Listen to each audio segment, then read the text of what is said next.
Segunda Carta de Paulo aos Coríntios, capítulo 1.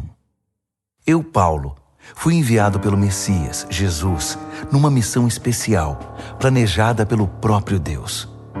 Escrevo à comunidade de Deus em Corinto e aos cristãos de toda a província da Acaia.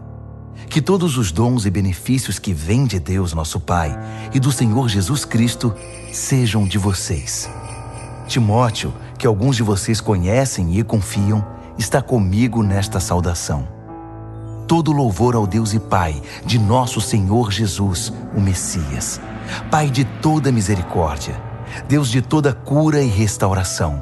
Ele está ao nosso lado quando passamos momentos difíceis e antes que percebamos, Ele nos leva para o lado de alguém que também está sofrendo, para que possamos ajudar aquela pessoa, assim como Ele nos ajudou. Muitas das situações difíceis que enfrentamos são consequências de seguirmos o Messias, mas os bons tempos de seu conforto restaurador compensam em muito o sofrimento.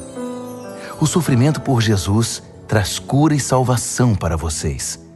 Se somos bem tratados, recebendo ajuda ou uma palavra de encorajamento, isso também coopera para o benefício de vocês, incentivando-os a prosseguir.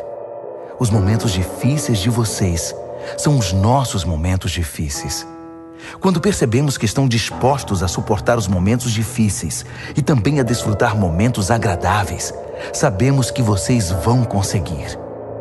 Amigos, não queremos que vocês continuem sem saber como foi difícil passar pelo que nos aconteceu na província da Ásia.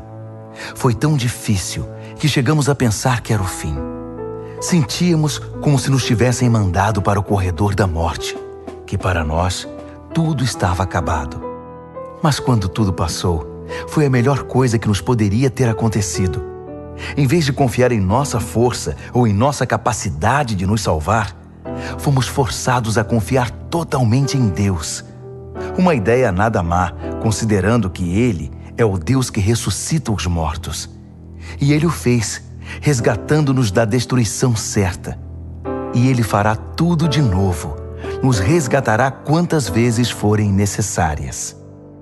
Vocês e suas orações são parte da operação de resgate. Também não quero que vocês fiquem na ignorância sobre a questão. Agora mesmo, posso ver os rostos da comunidade erguidos em louvor pelo livramento que Deus nos deu. Um resgate em que a oração tem um papel fundamental.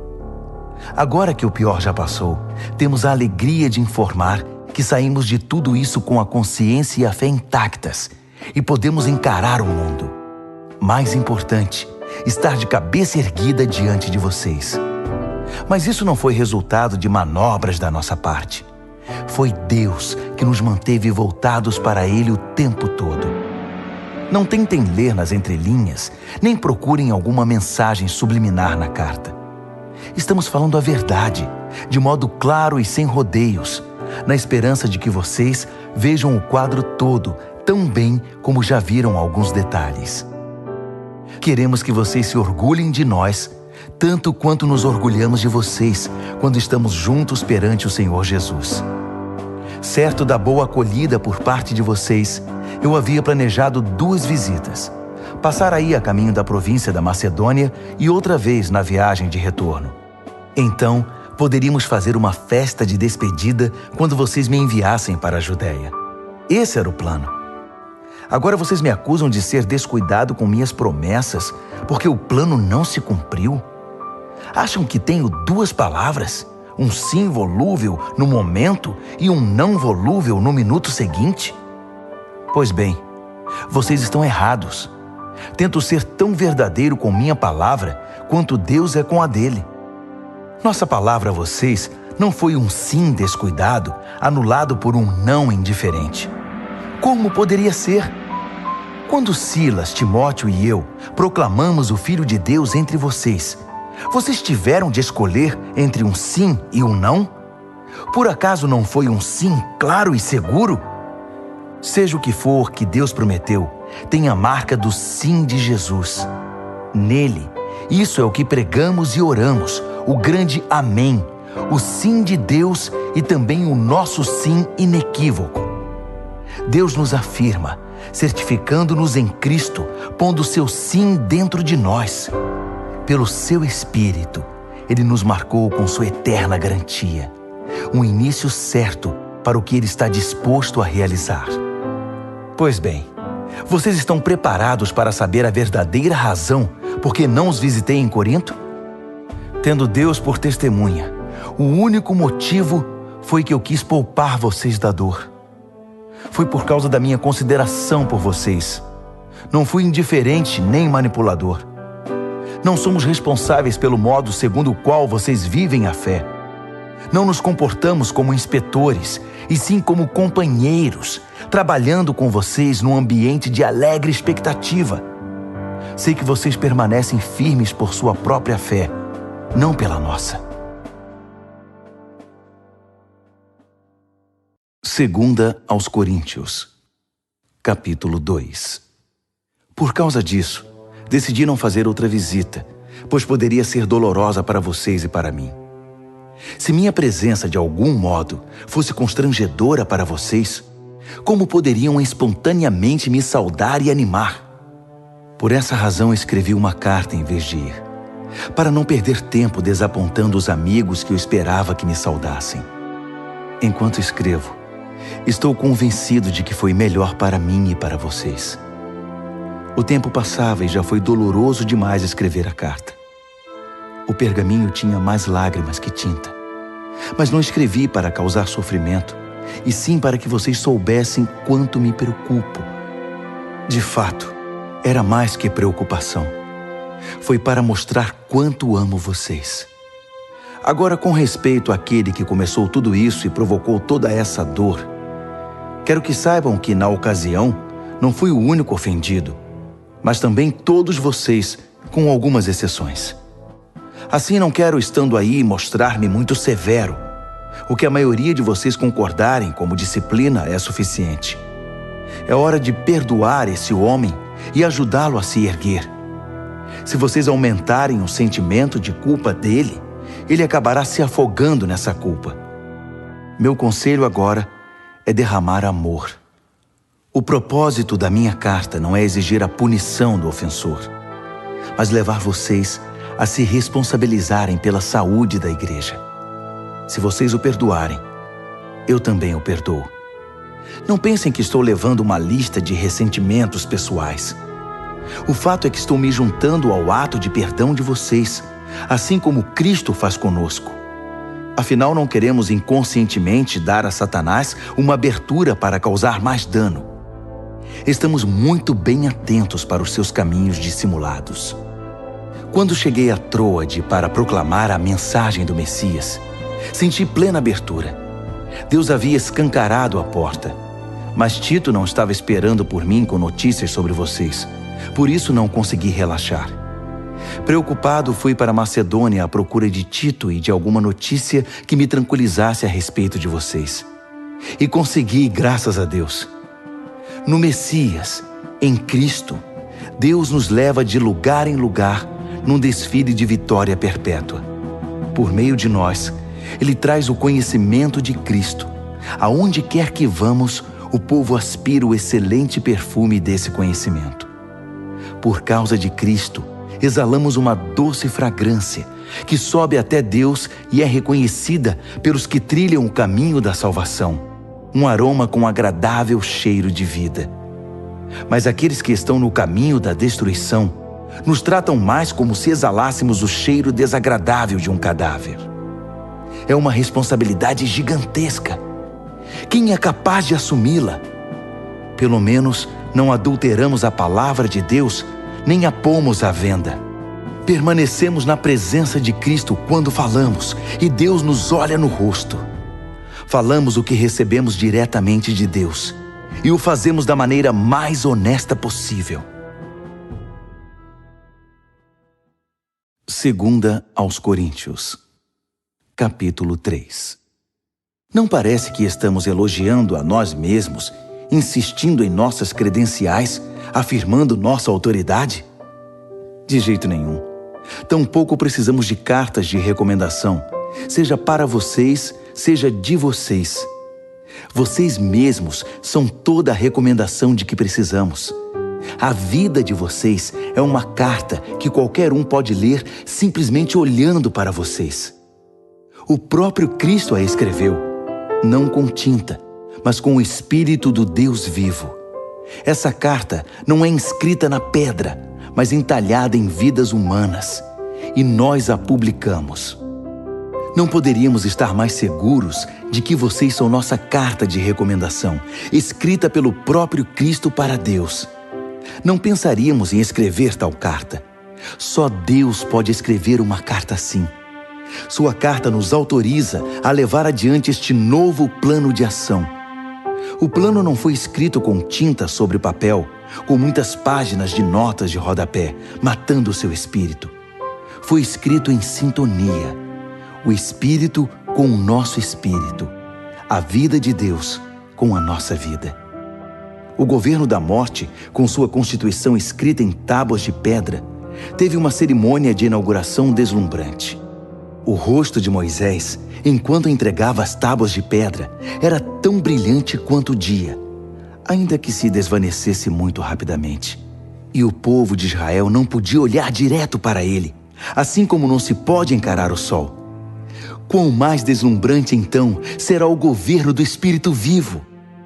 Se o governo da condenação foi impressionante, que dizer do governo da afirmação? O antigo governo, que tanto brilhava, pareceria escuridão diante do novo. Se o acordo temporário já nos impressionou, quanto mais o deslumbrante governo que durará toda a eternidade. Com esse tipo de esperança que nos anima, nada nos segura. Ao contrário de Moisés, não temos nada a esconder. Conosco, tudo acontece às claras. Ele usava um véu para que os israelitas não percebessem o brilho que aos poucos ia morrendo. E eles não perceberam. Não foram capazes de perceber na época e não percebem agora que não há nada naquele véu. Ainda hoje, quando as proclamações do governo antigo são lidas, eles nada veem.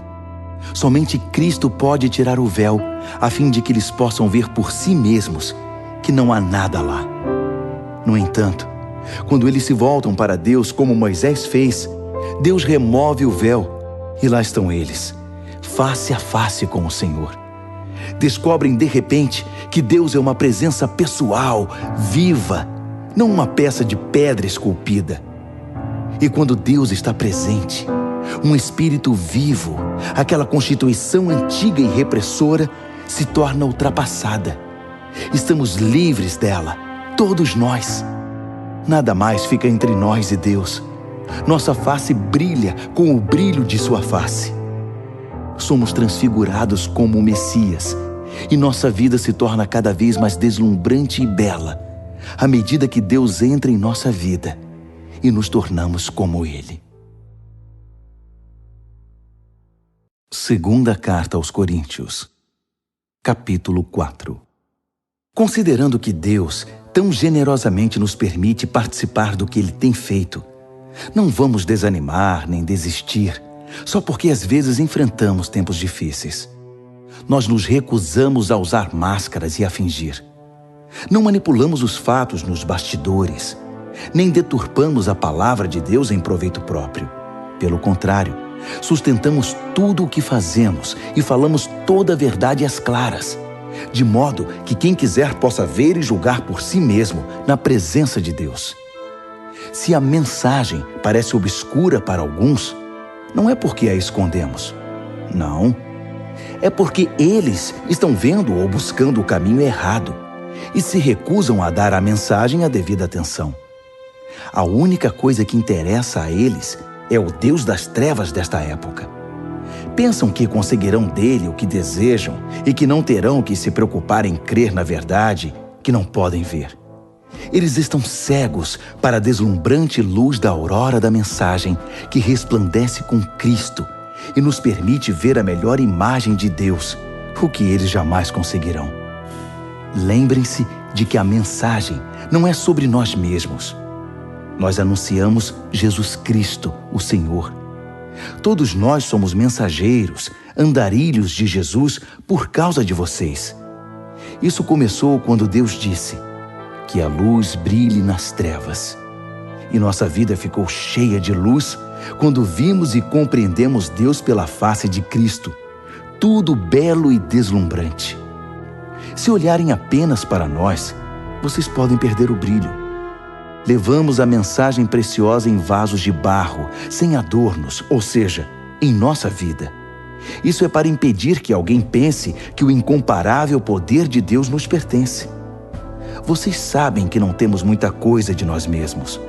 Estamos soterrados de problemas, mas não desmoralizados. Não sabemos direito o que fazer, mas sabemos que Deus sabe o que fazer. Estamos espiritualmente aterrorizados, mas Deus não nos abandonou. Caímos, mas não estamos derrotados. O que fizeram a Jesus, fizeram a nós. Julgamento, tortura, zombaria e assassinato. Jesus faz em nós o que fez entre eles. Ele vive.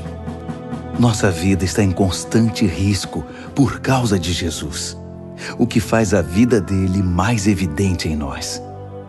Enquanto enfrentamos o pior, vocês conseguem o melhor. Não há silêncio sobre essa questão em nossa vida. Assim como o salmista escreveu, "Cri, por isso falei." Falamos daquilo em que cremos. E o que cremos é que aquele que ressuscitou o Senhor Jesus também nos ressuscitará e nos levará com vocês. Cada detalhe coopera para o progresso de vocês e para a glória de Deus. Mais e mais graça, mais e mais pessoas, mais e mais louvor. Portanto, não estamos desistindo. Como poderíamos? Ainda que por fora pareça que tudo está se acabando, por dentro, onde Deus está criando uma nova vida, não há um só dia em que sua graça reveladora não se manifeste. Os tempos difíceis nada são comparados com os bons tempos que estão por vir. A celebração sem fim preparada para nós. Há muito mais do que podemos ver.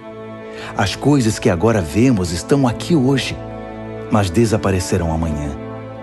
Mas as coisas que não vemos agora irão durar para sempre. Segunda Carta aos Coríntios, capítulo 5. Por exemplo, sabemos que quando o nosso corpo se desfizer, como uma tenda desmontada, será substituído por um corpo de ressurreição no céu, feito por Deus, não por mãos humanas. E nunca mais teremos de montar nossas tendas outra vez. O desejo de mudar às vezes é tanto que choramos de frustração. Em comparação com o que está por vir, a vida aqui se parece com a estada numa cabana caindo aos pedaços. Já estamos cansados disso. O que temos é apenas um vislumbre da verdadeira realidade. Nosso verdadeiro lar, nosso corpo ressuscitado. O Espírito de Deus nos dá uma pitada desse sublime, dando-nos um gostinho do que está por vir. Ele põe um pouco do céu em nosso coração, para que nunca desejemos menos que o céu. É por isso que vivemos alegres. Vocês não ficarão vendo as coisas de cabeça baixa. As circunstâncias desfavoráveis não irão nos abater. Ao contrário, elas apenas nos fazem lembrar do glorioso futuro que nos aguarda mais adiante. É por isso que confiamos naquele que nos mantém caminhando, mesmo que não o vejamos. Acham que uns buracos na estrada ou algumas pedras no caminho irão nos parar? Quando chegar a hora, estaremos prontos para trocar o exílio pelo nosso verdadeiro lar. Mas nem o exílio nem o nosso verdadeiro lar são o que mais importam. Servir a Deus com alegria é o principal e o que desejamos fazer, a despeito das circunstâncias. Cedo ou tarde, todos teremos de ficar frente a frente com Deus, independentemente das nossas condições. Compareceremos à presença de Cristo e receberemos o que plantamos por meio da nossa conduta, boa ou má. Essa expectativa nos manterá vigilantes. Podem estar certos. Não é pouca coisa saber que todos um dia terão de enfrentar um julgamento. Daí a urgência em exortarmos todos a que se preparem para estar na presença de Deus. Só Deus sabe quanto nos dedicamos a isso. mas espero que vocês percebam quanto nos preocupamos com a questão. Não dizemos isso com a intenção de parecermos bons aos olhos de vocês, mas por pensar que vocês se sentiriam bem, orgulhosos até, por saber que estamos do seu lado e que não somos simpáticos apenas na presença de vocês, como o fazem alguns. Se eu agi loucamente, fiz isso por Deus. Se eu agi de maneira sensata, foi por vocês. O amor de Cristo me impulsiona a tais extremos.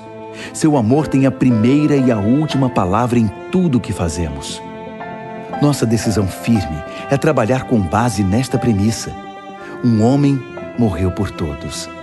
Essa realidade põe todos no mesmo barco. Ele incluiu todos em sua morte, para que cada um fosse também incluído em sua vida, uma vida ressurreta, incomparavelmente melhor que qualquer outra já vivida.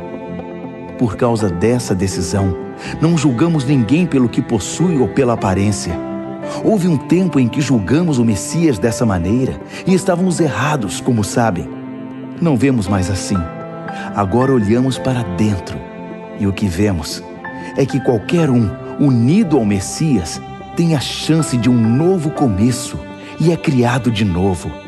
A velha vida se foi, uma nova vida floresce. É demais! Tudo vem de Deus, que nos quer em relacionamento com Ele e nos chamou para viver relacionamentos com nossos semelhantes. Deus se reconciliou com o mundo por meio do Messias, permitindo um novo começo pela oferta de perdão dos pecados. Deus nos deu a tarefa de contar a todos o que Ele está fazendo. Somos representantes de Cristo. Deus nos usa para persuadir homens e mulheres a deixar as diferenças de lado e ingressar na obra de Deus, e para reconciliar o ser humano com Ele. Estamos falando por Cristo, mesmo agora. Tornem-se amigos de Deus.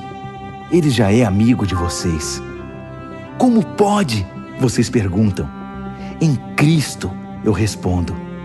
Deus o considerou culpado, Ele que nunca fez nada errado, para que pudéssemos ser considerados sem pecado perante Deus. 2 aos Coríntios, capítulo 6. Somos seus companheiros nesta obra. Por isso imploramos, não desperdicem nem um pouco a maravilhosa vida que Deus concedeu a vocês. Ele nos lembra: ouvi seu chamado no tempo certo. No dia em que você precisou de mim, eu estava lá para ajudar. Pois bem, agora é o tempo certo para que Ele ouça vocês e os ajude. Nada de deixar para depois. Não frustrem a obra de Deus. Não façam corpo mole, nem lancem dúvidas sobre o que fazemos. Nossa obra como servos de Deus tem valor em todos os aspectos. As pessoas nos observam enquanto estamos a postos, em prontidão, inabaláveis, em tempos difíceis, maus, trabalhosos. Quando somos espancados, encarcerados e envolvidos em tumultos, trabalhando duro até tarde da noite, às vezes sem comer, com coração puro, mente limpa e mão firme, com gentileza, santidade e amor honesto. Quando dizemos a verdade e quando Deus mostra seu poder, quando fazemos o melhor possível pela verdade, quando somos elogiados ou repreendidos, caluniados ou honrados, fiéis à nossa palavra, ainda que não confiem em nós, ignorados pelo mundo, mas reconhecidos por Deus, vivos, ainda que digam que estamos mortos, açoitados quase até a morte, mas recusando-se a morrer, mergulhados em lágrimas, mas sempre cheios de profunda alegria, vivendo de mãos vazias, mas enriquecendo muitos, não tendo nada, mas tendo tudo. Prezados coríntios, não consigo expressar em palavras quanto desejo que vocês entrem nesta vida plena e cheia de possibilidades. Não queremos que se fechem assim. A pequenez que sentem vem de dentro de vocês. A vida que Deus dá não é pequena. Vocês é que a vivem de modo pequeno. Digo isso com franqueza e com grande afeição. Abram a vida, comecem a vivê-la plenamente. Não se tornem parceiros dos que rejeitam Deus. Não há como fazer parceria entre o certo e o errado. Não é parceria, é guerra. A luz é amiga das trevas. Cristo passeia com o diabo. A verdade e a mentira andam de mãos dadas. Quem pensaria em pôr ídolos pagãos no templo santo de Deus? Pois é exatamente o que somos. Cada um de nós é um templo e Deus vive em nós. Ele mesmo disse: vou viver neles e neles vou me mover. Vou ser o Deus deles e eles serão o meu povo. Então deixem de lado a corrupção e as parcerias. Deixem tudo de uma vez por todas. Diz Deus: não se associem com os que irão mergulhá-los na sujeira. Quero todos vocês para mim. Serei um pai para vocês, e vocês serão filhos e filhas para mim. Palavra do Senhor Deus. Segunda aos Coríntios, capítulo 7. Diante de promessas tão animadoras, queridos amigos, vamos nos livrar de tudo que nos distrai ou contamine, seja por dentro, seja por fora. Que nossa vida esteja em forma e que sejamos templos santos para o culto a Deus. Confiem em nós. Nunca ferimos ninguém, nunca exploramos nem tiramos vantagem de quem quer que seja. Não pensem que procuro culpa em vocês. Já disse que estou com vocês em qualquer circunstância. Na verdade, tenho a maior confiança em vocês. Se soubessem como estou orgulhoso de vocês. A alegria me domina, mesmo com todos os problemas. Quando chegamos à província da Macedônia, não tivemos sossego. Os conflitos na igreja e os temores no coração nos deixaram ansiosos. Não conseguíamos relaxar, porque não sabíamos o desfecho da situação. Então Deus, que levanta os abatidos, nos deu um novo ânimo com a chegada de Tito. Ficamos felizes apenas por vê-lo, mas o alívio veio com o que ele nos disse sobre vocês, sobre quanto se preocuparam e lamentaram por minha causa. Minha preocupação transformou-se em tranquilidade. Sei que causei grande preocupação a vocês com minha carta. Ainda que tenha me sentido muito mal na época, sinto-me bem agora, quando penso em como tudo acabou. A carta aborreceu vocês, mas por pouco tempo. Agora estou contente, não por terem se aborrecido, mas porque foram desafiados a mudar. Vocês permitiram que a tristeza os levasse a Deus, não que os desviasse dele, e saíram ganhando, não perdendo. A tristeza que nos aproxima de Deus age assim. Ela abala nossas estruturas e nos leva de volta ao caminho da salvação. Jamais lamentamos ter experimentado esse tipo de dor. Mas quem permite que a tristeza o desvie de Deus, vive cheio de remorsos que podem levá-lo a um estado terminal. Agora digam-me, não são maravilhosos os caminhos que a tristeza toma para nos aproximar de Deus? Vocês estão mais vivos, mais cuidadosos, mais sensíveis, mais reverentes, mais humanos, mais apaixonados, mais responsáveis. Por qualquer ângulo, o resultado foi maior pureza de coração. Era isso que eu estava esperando quando escrevi a carta. Minha maior preocupação não era com aquele que agiu errado, mas com vocês. Eu queria que vocês compreendessem e agissem de acordo com os profundos laços que nos unem diante de Deus. Foi o que aconteceu, e nos sentimos muito bem com isso. Então, quando vimos como Tito se sentiu, seu entusiasmo com a resposta de vocês, nossa alegria dobrou. Foi maravilhoso vê-lo tão animado e reconfortado por causa do que vocês fizeram. Se eu contasse a ele como penso que vocês são bondosos, vocês não teriam afastado aquele que fez o mal. Mas enquanto tudo se resolvia, procurei me conter. Tito viu por si mesmo que tudo que eu dissera a respeito de vocês era verdade. Ele não parava de falar sobre isso, repetindo o relato da sua pronta obediência e da elogiável hospitalidade de vocês. Ele ficou impressionado com tudo. e eu não poderia estar mais satisfeito. Tenho muito orgulho de todos.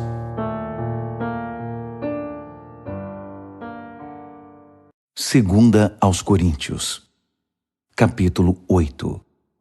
Agora, amigos, quero comentar sobre os surpreendentes e generosos meios pelos quais Deus está trabalhando nas igrejas da província da Macedônia. Sérios problemas aconteceram naquelas igrejas, pressionando ao máximo o povo.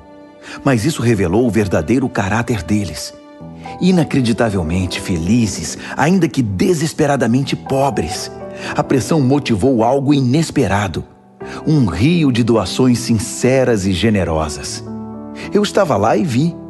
Eles contribuíam com tudo o que podiam, além das possibilidades deles, eu diria. Ajudar os cristãos pobres era um privilégio do qual não queriam abrir mão. Foi tudo espontâneo, tudo ideia deles. Fomos apanhados desprevenidos. A explicação é que eles, antes de tudo, se entregaram sem reservas a Deus e a nós. A outra oferta simplesmente fluiu dos propósitos de Deus, que trabalhava na vida de cada um. Foi por isso que eles nos convenceram a pedir a Tito que trouxesse a oferta para vocês, para que aquilo que começou tão bem pudesse ser concluído. Vocês já fazem bem muitas coisas. Confiam em Deus, são articulados, criteriosos, apaixonados e nos amam. Agora, nessa questão, espero que também façam o melhor. Não estou tentando dar ordens contra a vontade de vocês. Apresento o entusiasmo dos macedônios como um estímulo ao amor que há em vocês, na esperança de extrair o melhor de cada um.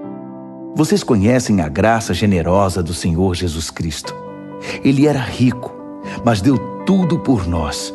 Tornou-se pobre para que nós nos tornássemos ricos. Na minha opinião, o melhor que vocês podem fazer agora é concluir o que começaram no passado, para não deixar que boas intenções deem em nada. O coração de vocês está no lugar certo. Vocês já têm tudo de que precisam para terminar. Então, mãos à obra. Uma vez que o compromisso é claro, façam o que podem. O coração orienta as mãos. Não estou querendo que se cansem enquanto os outros descansam. Nada disso. Vocês estão ombro a ombro com eles o tempo todo. O excesso de vocês supre a falta deles. E o excesso deles supre a falta de vocês. No fim, tudo ficará bem. Como está escrito: nada sobrou para quem tinha muito. Nada faltou para quem tinha necessidade. Dou graças a Deus por transmitir a Tito o mesmo cuidado que tenho por vocês. Ele teve muita consideração sobre como nos sentimos, mas a iniciativa de ajudar vocês foi toda dele. Estamos enviando um companheiro com ele, alguém muito popular nas igrejas, um bom pregador da mensagem. Mas nele há muito mais que popularidade. Ele merece confiança total. As igrejas o escolheram para que nos acompanhasse em nossas viagens e nos ajudasse na tarefa de compartilhar os dons de Deus, ao mesmo tempo honrando o Senhor e tendo o cuidado de evitar escândalos. Não queremos que ninguém pense que pegamos um centavo desse dinheiro para vocês. Somos tão zelosos da nossa reputação diante do público como somos diante de Deus. É por isso que estamos levando outra pessoa de confiança conosco, que já provou sua fidelidade muitas vezes e trabalha com a mesma disposição desde o início. Ele ouviu falar de vocês e gostou do que ouviu, tanto que mal pode esperar para chegar aí. Não preciso dizer mais nada a respeito de Tito. Temos sido por muito tempo companheiros na tarefa de servir vocês.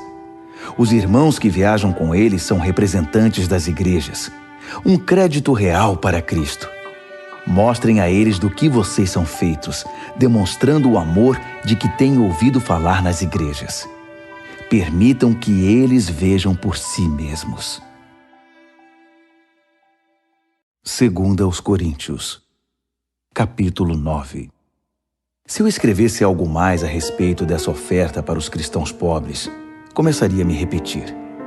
Sei que vocês estão apostos e prontos para o que der e vier.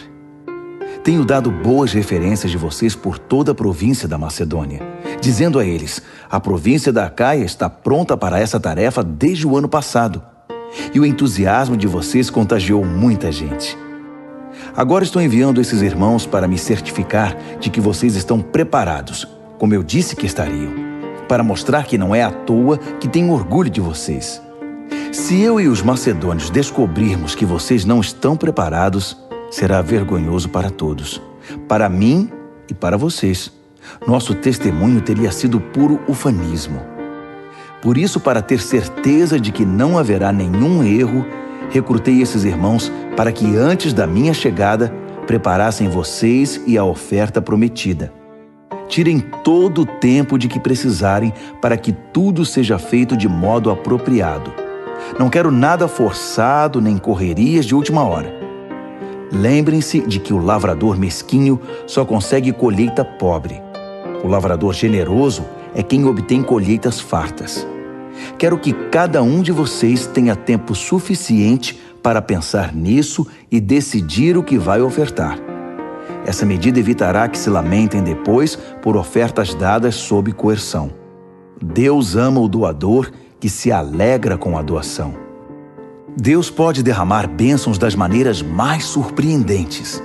Portanto, estejam preparados para qualquer situação, mais que simplesmente preparados para fazer o que precisa ser feito.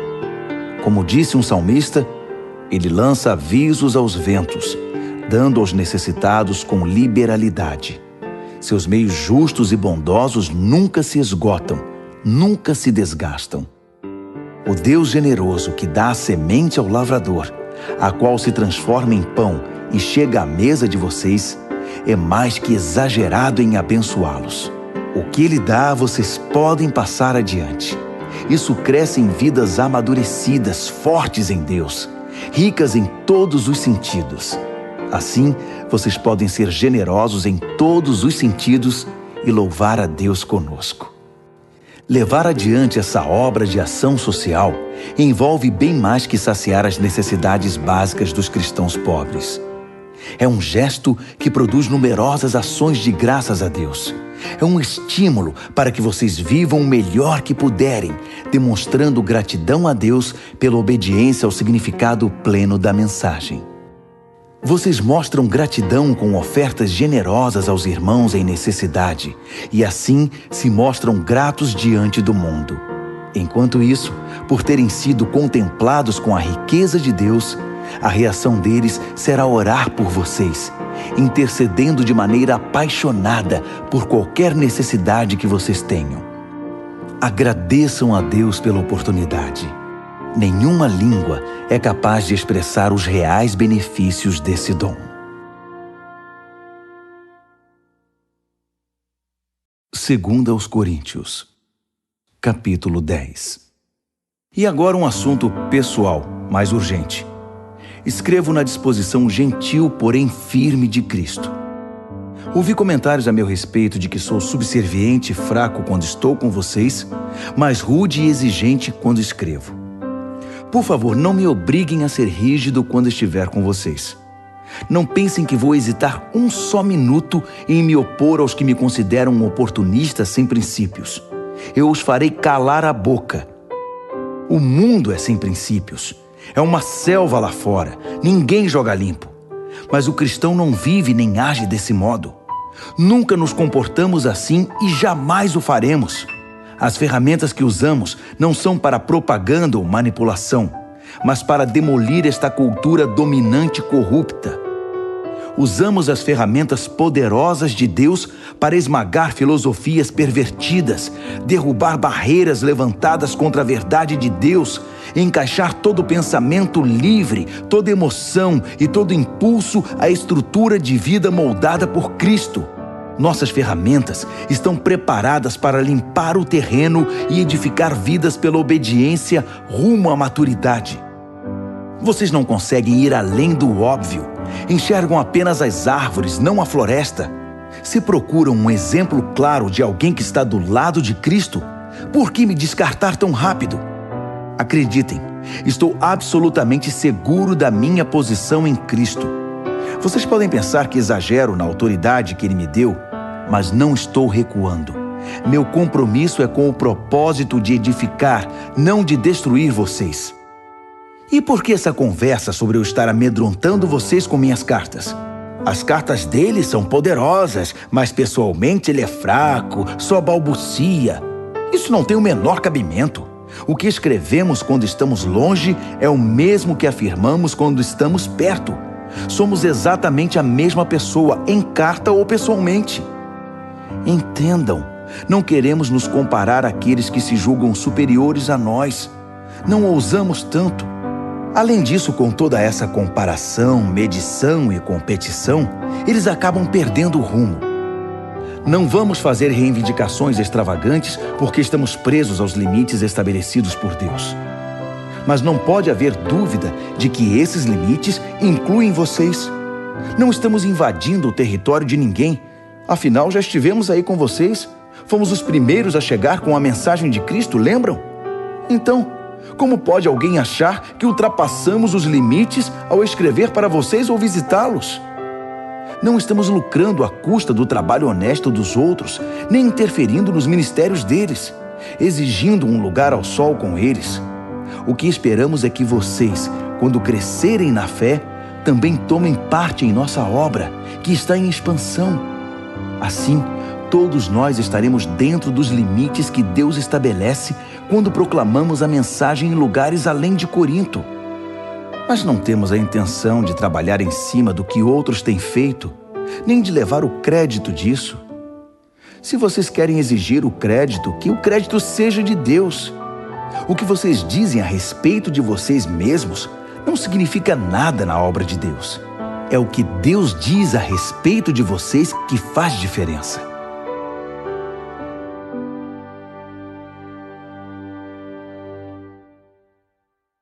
Segunda aos Coríntios, capítulo 11. Podem me aguentar mais um pouco? Por favor, tenham paciência comigo.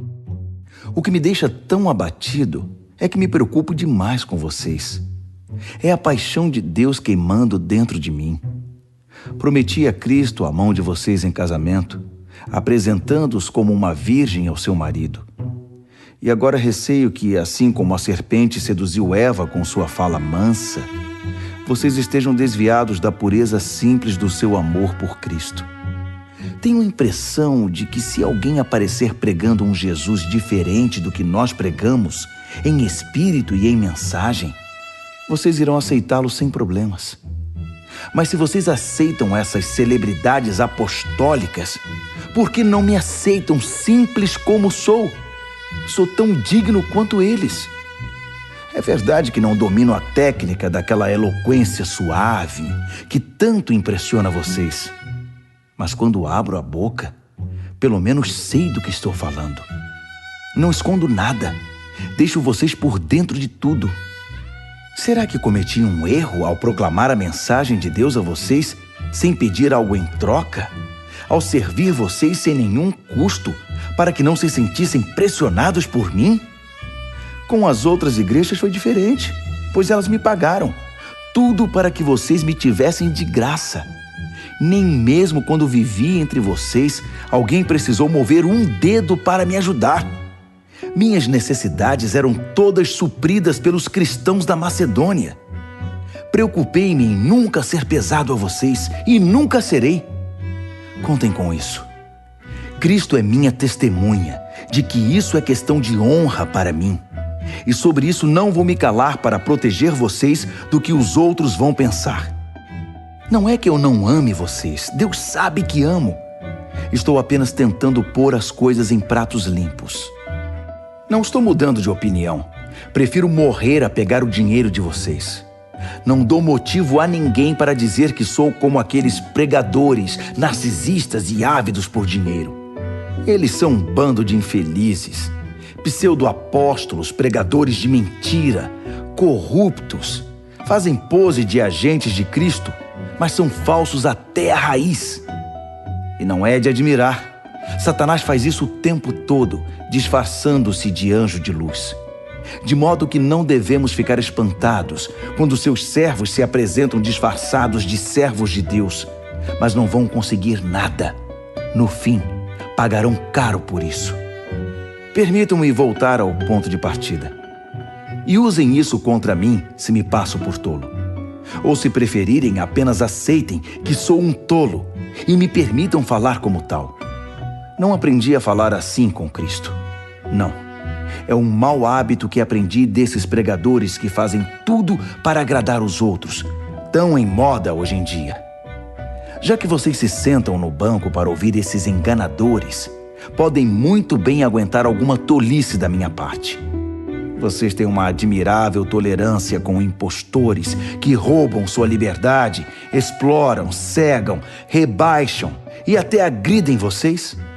Eu não deveria admitir, mas não tenho estômago para ver isso. Uma vez que vocês admiram tanto os egomaníacos do púlpito, aqui é o velho amigo de vocês, o tolo, falando. Deixe-me esclarecer uma coisa. Eles se gabam de ser hebreus, israelitas, a raça pura de Abraão? E daí? Eu também sou. Eles são servos de Cristo? Sou muito mais. Nem acredito que estou dizendo isso. É loucura falar desse modo, mas já que comecei, agora vou terminar. Ora, trabalhei muito mais que eles. Fui mais vezes encarcerado. Fui espancado mais do que posso contar. E em vários momentos estive às portas da morte. 5 vezes levei as 39 chibatadas dos judeus, 3 vezes espancado pelos romanos. Uma vez fui apedrejado. Naufraguei 3 vezes e fiquei 1 dia e 1 noite perdido no mar. Em viagens difíceis, ano após ano, tive de atravessar rios, enfrentar ladrões, lutar com amigos e inimigos. Estive em risco na cidade, em risco na zona rural. Enfrentei perigos sob o sol do deserto e em tempestades no mar. Também fui traído pelos que pensei ser meus irmãos. Sei o que é trabalhar duro, passar noites longas e solitárias sem dormir. Já fiquei muito tempo sem comer. Sofri com o frio e com a falta de agasalho. E a lista ainda nem chegou à metade, porque ainda temos as pressões diárias e as ansiedades por causa das igrejas. Quando alguém chega ao fim da linha, sinto dor até nos ossos. Quando alguém cai em pecado, um fogo queima minhas entranhas.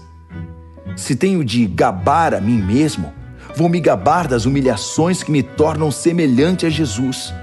O eterno e bendito Deus e Pai de nosso Senhor Jesus sabe que não estou mentindo. Estão lembrados da vez em que eu estava em Damasco e o governador do rei Aretas pôs guardas nos portões da cidade para me prender? Para salvar minha vida, tive de escorregar através de uma janela da muralha, dentro de um cesto, e depois sair correndo. 2 aos Coríntios, capítulo 12. Vocês me obrigam a falar deste modo. Faço isso contra minha vontade. Mas agora que estamos no assunto, posso tratar da questão das visões e revelações que Deus me deu. Por exemplo, conheço um homem que há 14 anos foi tomado por Cristo e levado em êxtase espiritual aos céus. Nem sei se isso aconteceu no corpo ou fora do corpo. Só Deus sabe. Sei também que esse homem foi levado ao paraíso. De novo, se no corpo ou fora dele, não sei. Deus sabe. Lá ele ouviu palavras indizíveis, mas foi proibido de contar o que ouviu. Esse é o homem a respeito de quem quero falar. Mas não vou dizer nenhuma palavra a meu respeito, exceto o que foi humilhação.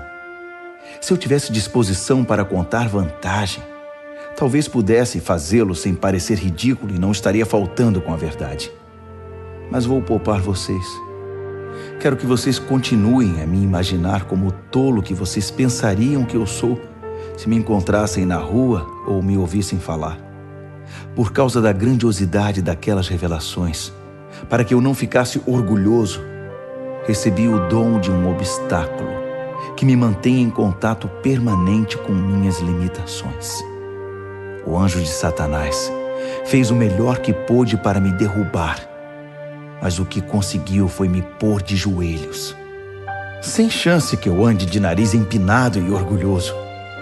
No princípio, eu não pensava nele como um dom e pedia a Deus que o removesse. Repeti o pedido 3 vezes. Então, ele me disse: minha graça é o bastante. É tudo de que você precisa.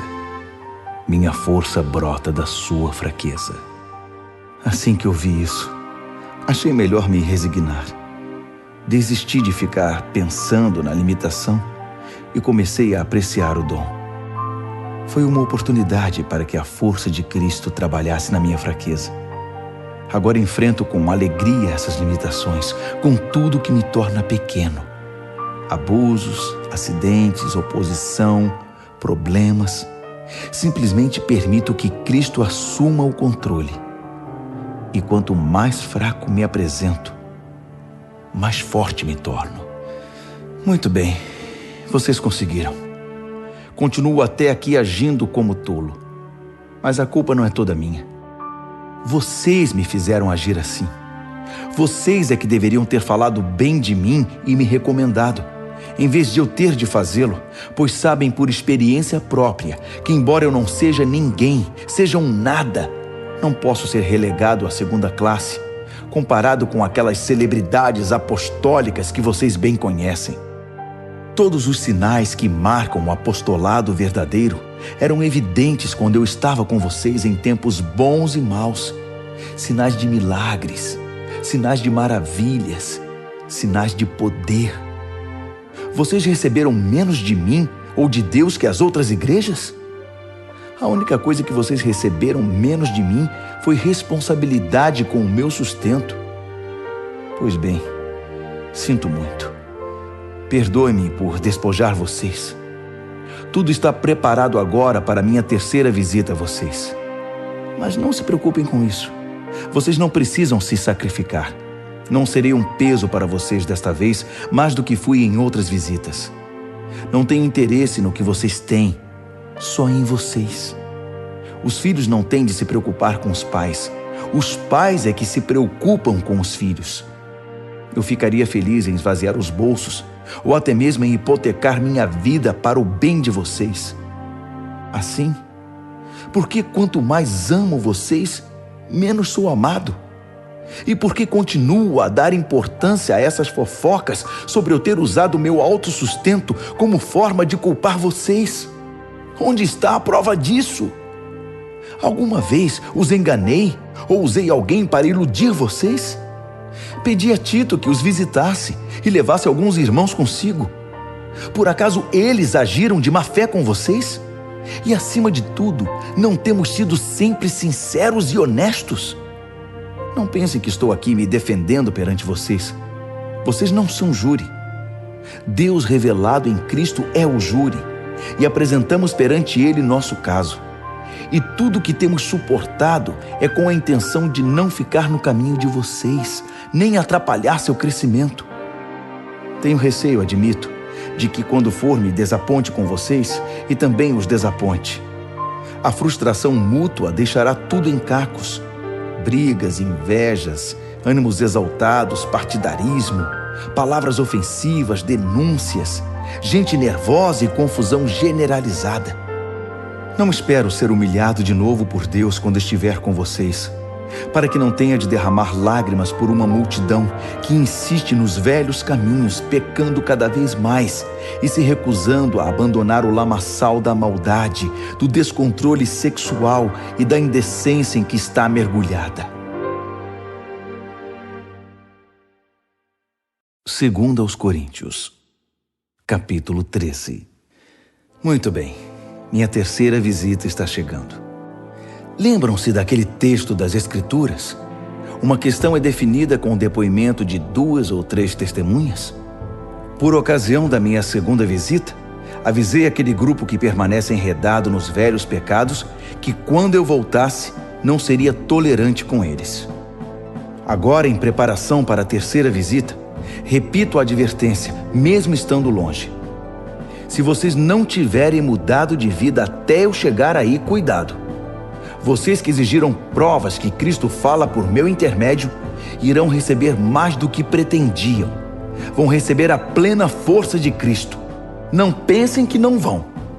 Ele era só fraqueza e humilhação quando foi morto na cruz, mas agora está vivo na poderosa força de Deus. Estávamos desprevenidos quando fomos humilhados entre vocês, mas da próxima vez que nos encontrarmos, estaremos vivos em Cristo e fortalecidos por Deus. Testem-se para saber se estão firmes na fé. Não se enganem, pensando que tudo está garantido. Criem o hábito do autoexame. Vocês precisam de evidências de primeira mão, não apenas de ouvir dizer que Jesus Cristo está em vocês. Façam o teste. Se o resultado não for bom, tomem alguma providência. Espero que o teste não demonstre que falhamos. Mas se for esse o resultado, é preferível que o teste demonstre nossa fraqueza, não a de vocês. Estamos buscando a verdade que faça vitoriosos todos nós. Não poderia ser de outro modo. Reconhecemos nossas limitações, mas também as celebramos e continuamos a celebrar cada vitória, cada triunfo da verdade em vocês. Oramos intensamente para que tudo isso aconteça na vida de vocês. Estou escrevendo assim agora, para que quando eu for, não tenha de tocar mais nesse assunto. A autoridade que o Senhor me deu é para juntar o povo, não para dividi-lo. Espero que tudo se resolva, para eu não precisar perder tempo com repreensões quando estiver aí. É isso, meus amigos. Sejam alegres. Mantenham tudo em boas condições. Sejam animados. Tenham harmonia de pensamento. Sejam agradáveis. Façam tudo isso, e o Deus de amor e paz estará sempre com vocês. Cumprimentem uns aos outros com um abraço santo. Todos os irmãos e irmãs que estão aqui enviam saudações. A maravilhosa graça do Senhor Jesus Cristo, o grande amor de Deus e a amizade profunda do Espírito Santo sejam com todos vocês.